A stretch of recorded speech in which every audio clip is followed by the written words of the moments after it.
Hi, and welcome back to Echoes from the Satellite.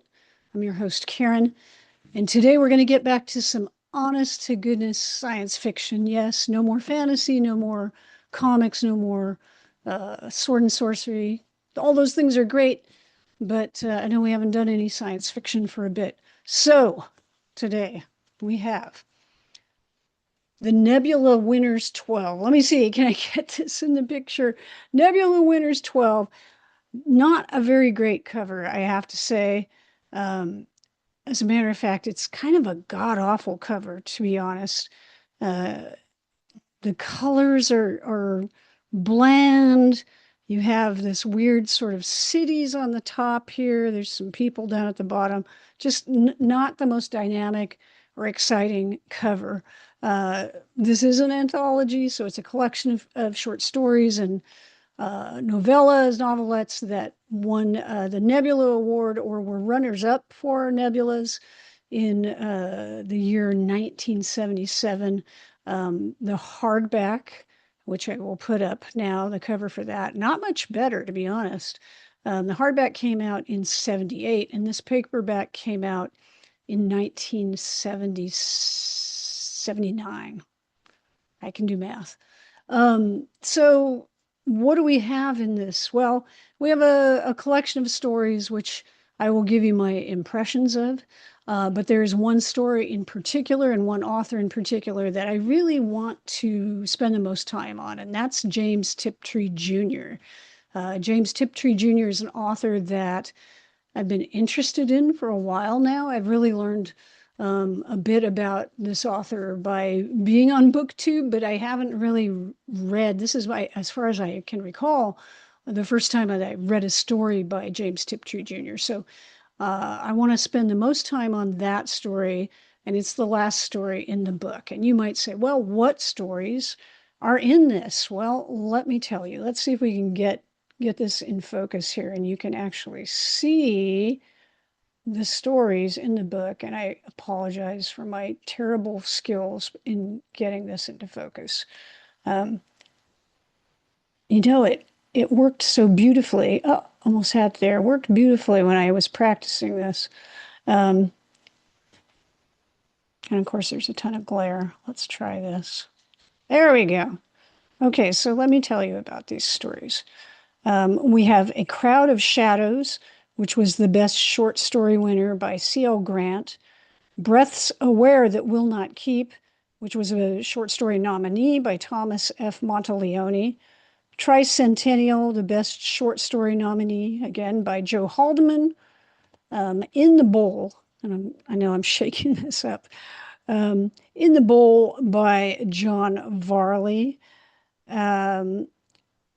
Two essays, which I'm going to skip, and you'll appreciate that. The Bicentennial Man, which was the best novelette winner by Isaac Asimov, and Houston, Houston, Do You Read by James Tiptree. So that's what I'm going to be covering this time around. And let me say that, sorry, lost my screen here. This overall was an enjoyable read. Whenever you read something like this, where you have a number of stories, they'll vary in quality or how they hit you. Some will be great, and others will maybe just be so-so. So I would say that this was, all in all, it was enjoyable, but there were varying degrees of quality throughout. So the first story was called A Crowd of Shadows by Charles L. Grant. I was unfamiliar with this author. I don't know to what degree that other folks may have heard of Charles Grant. Like I said, I was unfamiliar with him. I went and looked him up, and Charles L. Grant went on to do a lot of work in dark fantasy and horror. He wrote under a large number of pseudonyms and did go on to win a Bram Stoker Lifetime Achievement Award. and a World Horror Grand Master Award. So this was someone who did go on to have a career as a writer. So um, not not a flash in the pan. This story, I have to say, of all the stories when I went back to do this, this was the one I had the least memory of. Now you could say, well, it's the first story in the book, and that is charitable. Um, Also, though, it didn't stick with me. And this, again, I'm not going to give every detail of the story because I don't want to spoil these in case you're going to read them. And a lot of these have been published in other works, other collections. But this story was essentially a murder mystery. It did involve well, I can't even say what it involved because that would give away the story, but it had a futuristic murder mystery quality. But I just um, it just never did anything for me, and the murder mystery itself didn't seem to hang together very well. So of all the stories in the book, I think this was probably the one that interested me the least. Moving on, and so I've been a little shocked that it actually won the best short story, but there you go. The second story, Breaths Aware That Will Not Keep by Thomas Monteleone. This one, even though this was a nominee, did stick with me for a couple of days after I read it, just because of the visual that was conjured up. This was set in the future and involved um, these bizarre, massive breeding sort of like cells or tanks where they had used biotechnology to sort of create these. I don't know how to describe it. It was essentially using the female form, but in an expanded, amorphous way to implant um, um, like embryos and grow them. And then in the story, the creature, the female creature, becomes upset when this the company that runs it or the service that runs these breeding tanks decides to take her progeny away. So yeah, definitely some very heavy um, body horror going on there. The imagery that was conjured up was quite disturbing. Um, so I thought it was an effective story. I mean, it didn't go anywhere other. I think it was the shock value of the story. You could question, is there some misogyny going on here? Quite possibly. Um, but yeah, the I think the value of the story is in the disturbing aspects of it. Now, interestingly, the author of this story, um, Thomas Monteleone, um, intersects another interest of mine, which is when I was a young a young lass. I was very interested in the paranormal, UFOs, things like that. And an author I used to read was John Keel. He wrote the Mothman prophecies. And apparently, Monteleone um, uh, perpetuated a hoax on John Keel by claiming to have experienced an alien encounter. So I thought that when I was reading about these authors, I thought that was bizarre and I don't know, humorous, but strange to come across somebody who had done that. So anyway, that's Thomas Monteleone. The next story was Tricentennial by Joe Haldeman, and another short story nominee. Now, Joe Haldeman is somebody that I've enjoyed in the past, especially his novel, The Forever War. One of my favorite novels when I was younger. I haven't read it in quite a long time. So I expected to really enjoy this story. And I have to say, I just thought it was okay. This story was about it was set in the future, but not too far in the future. And then it continued to shift time frame, so it would move into different years as things progressed. And this was about receiving people on Earth receiving a signal from an alien culture.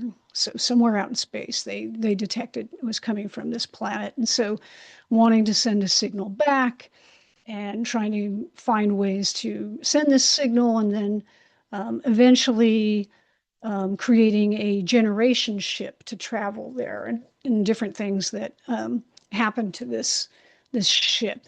And I felt like it was well written. I think Holloman is a very good writer, and so it was well written, but it was maybe a little more on the hard SF side.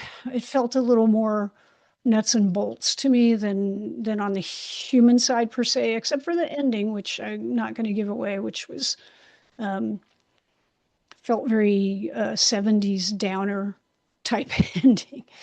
But yeah, it was well written, but just not what I was expecting from Haldeman. I thought, I don't know, my expectations were higher for Haldeman. Um, the next story in this book, I probably could do an episode on this story, a whole episode on this next story. There were things in this that were pretty disturbing. This story was called In the Bowl by John Varley.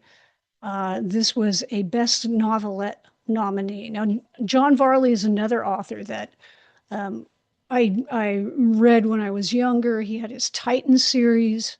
I remember reading that. Um, he was fairly prolific back in the 70s, 80s. I don't know how well he's regarded nowadays, but I know at one time he was a very popular author. And this story is set in, I looked this up. So he had created a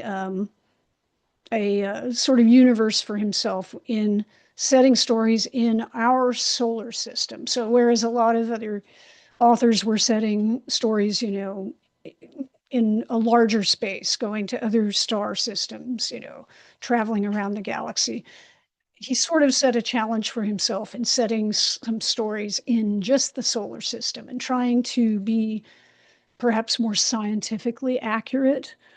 Although I think that's a little bit debatable, but in any case, that was his attempt with these stories.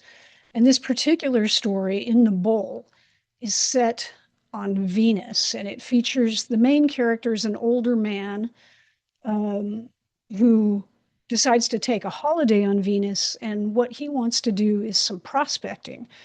And in particular, he's looking for these minerals that are called blast jewels on Venus. So he kind of equips himself. I think he's a bit naive about this trip that he's taking.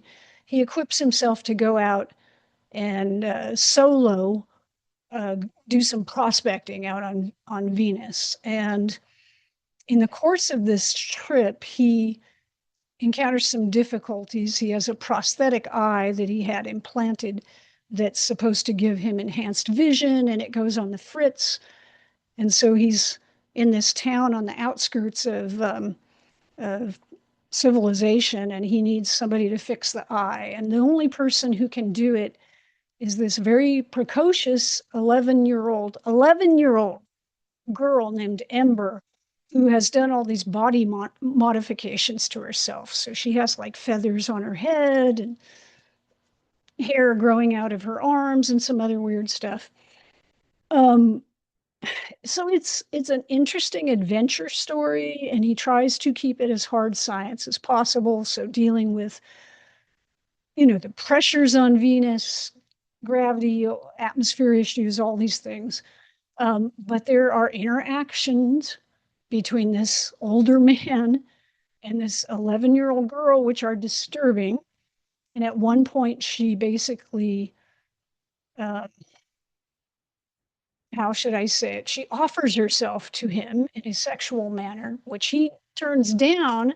But by the end of the story, they go off together, and it's unclear whether he might adopt her or marry her or what.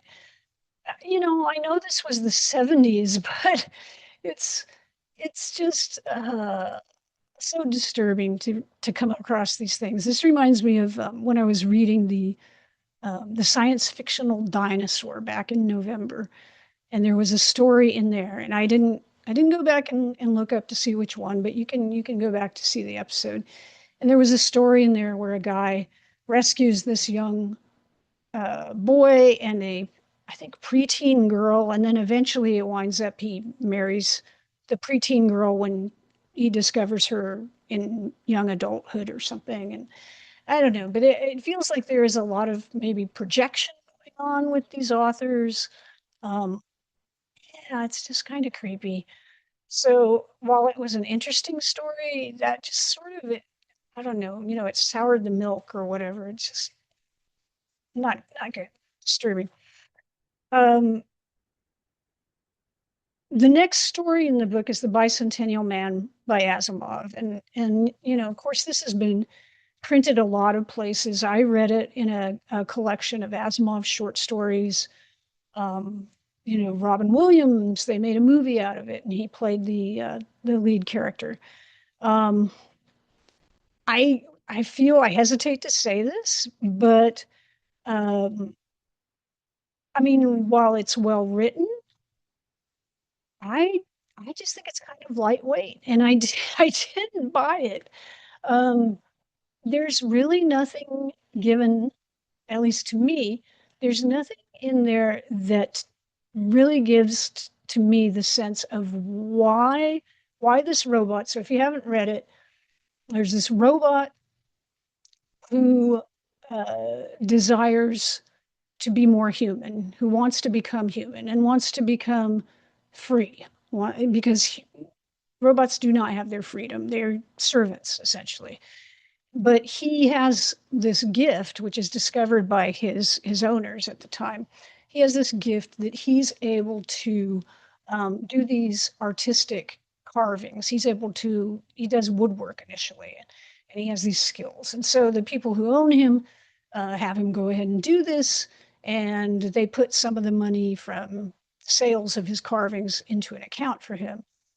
And long story short, over time, he manages to accrue a great deal of money. He manages to have some of his parts replaced with more with prosthetics that are, organic in nature, and he begins to become more like a human being. My issue with the story is that at no time in the story do I really feel that I understand why he wants to do this. We're told what's happening, but I'm never shown his feelings. You're never given this reality of um, what it means to him, really. It's not demonstrated in tangible ways. We're shown incidents where he is degraded or humiliated, um, but I don't feel what he's feeling. Um, so to me, it comes across very cold. And I just think another author could have done something that would have impacted me in a more emotional way. Also, the whole thing feels very much as if it's sort of somebody saying, "Oh, what if we took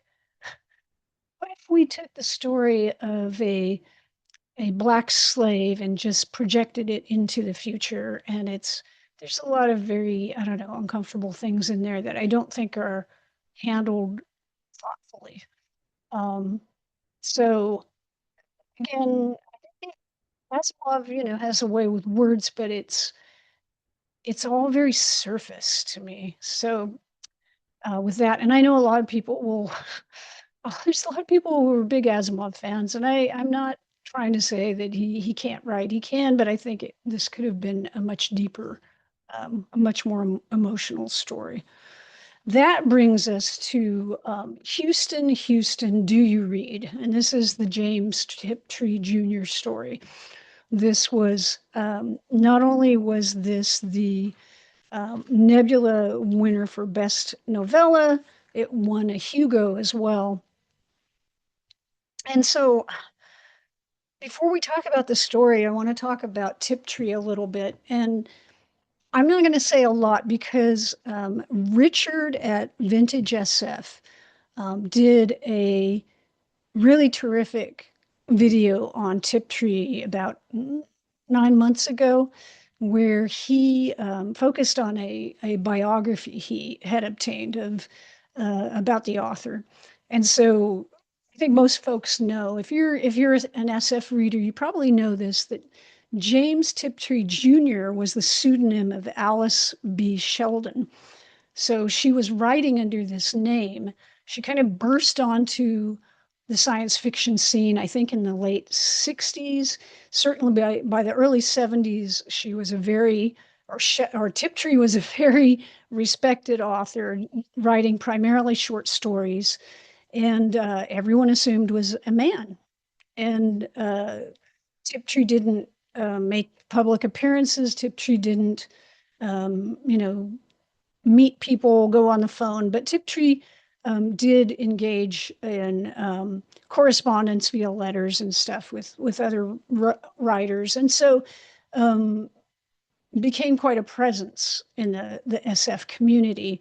But nobody knew that Tiptree was a woman. And then the discovery was made around 76, about the same time that this story was published originally in a collection I believe was called Aurora Beyond Equality. So this was in 76. But do go watch Richard's video. I'll put the link in the notes because it's a wonderful look at a very complicated person. Sheldon had an amazing life, and I will again direct you to Richard. I can't cover it the way that he did, but this is a person who had a very complex life, a very difficult life towards the end, and it's really worth your time to learn about this author. But this story, turning back to this story of Houston, Houston, Do You Read? I hadn't read any Tiptree before, but I had heard that Tiptree was a really good writer. And I really did enjoy this story. Although enjoy, I don't know if is the best word to use. Um, there were a lot of things in this story, especially once you reach the end, to make you stop and think. Um, just to give you an idea, again, I don't want to spoil it for anybody who hasn't read it. This story deals with a lot of issues around gender and sexuality. The setting is essentially in space. There's a couple of spaceships that the characters are on, and it starts with a team of these three male astronauts. So essentially, they could have been very much like in an Apollo or similar vehicle in a very cramped space vehicle, and they're trying to make an orbit around the sun. So they're going around the sun, and I think we're led to believe that it's the first time anybody has made this voyage.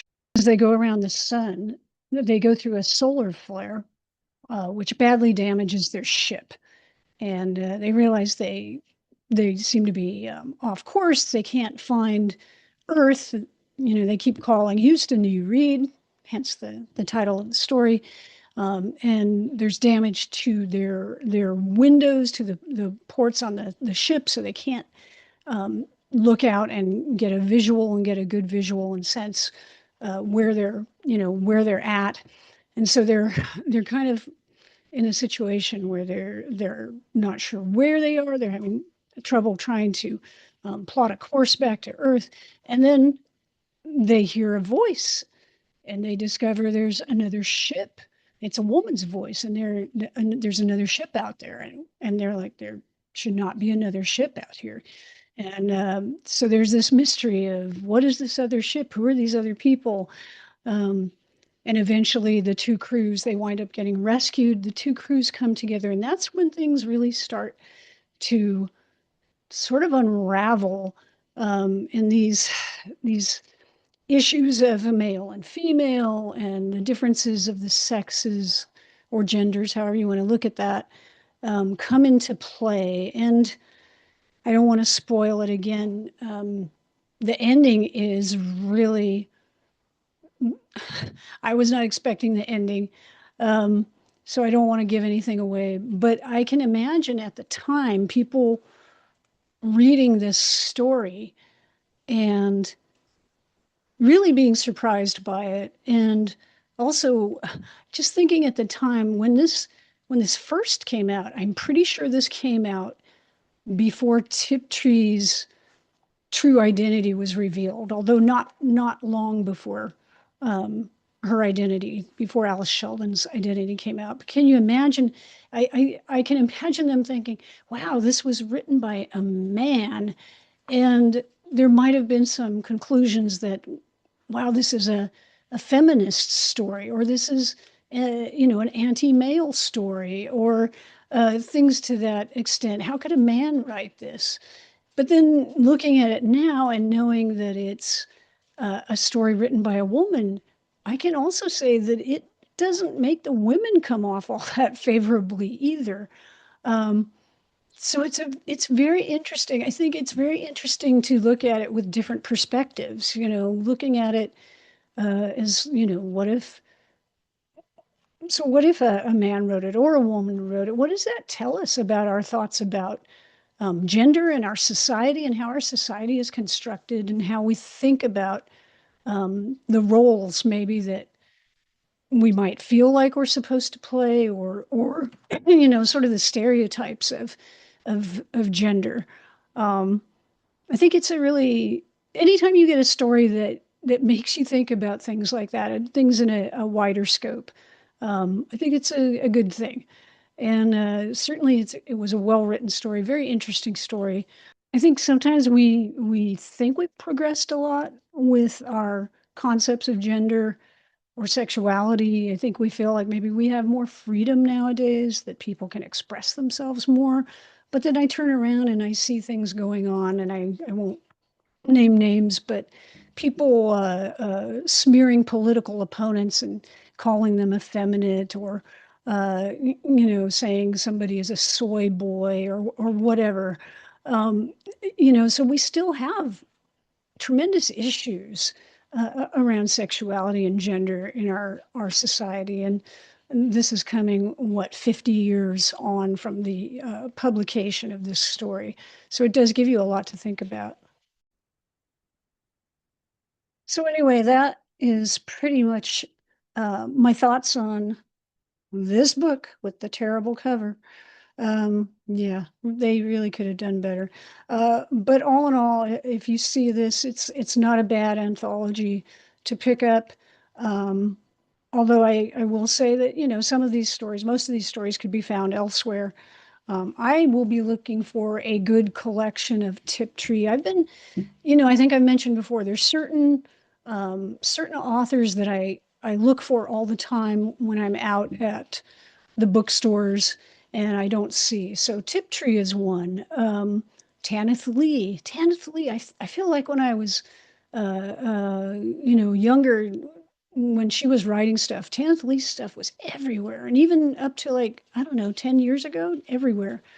Um, you know, Somebody I've been looking for, Barry Malzberg. I never see Barry Malzberg anywhere.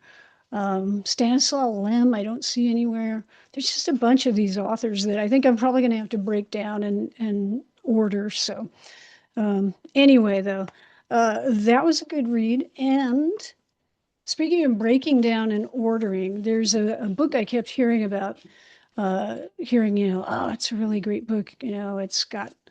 It's well written and it's got a really great concept. And I finally broke down and ordered this, Between Two Fires. by Christopher Buehlman. And if you haven't heard about this, it says an epic tale of medieval horror. Um, and it's set during the Black Plague. Has some cool stuff on the inside here. Um, and I know I heard it talked about as sort of a horror slash sword and sorcery, which is right up my alley. So hopefully be moving on to that, and yeah, be talking about that real soon. So I would love to hear from any of you out there. If you've read Tiptree, your thoughts, especially on Houston, Houston, do you read? I know I may get some comments on the Bicentennial Man. That's all right. Bring them on. Bring on the comments about that. And any of the other stories that were in the anthology, or any comments on any of the authors. I would love to hear about your thoughts on them.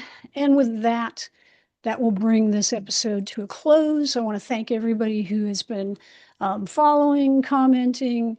Um, I appreciate it. And I just hope everybody out there is going to have a nice, cool summer. I know I won't unless I'm inside, but I hope you have a great summer. I hope everyone's doing well. And I will see you again real soon.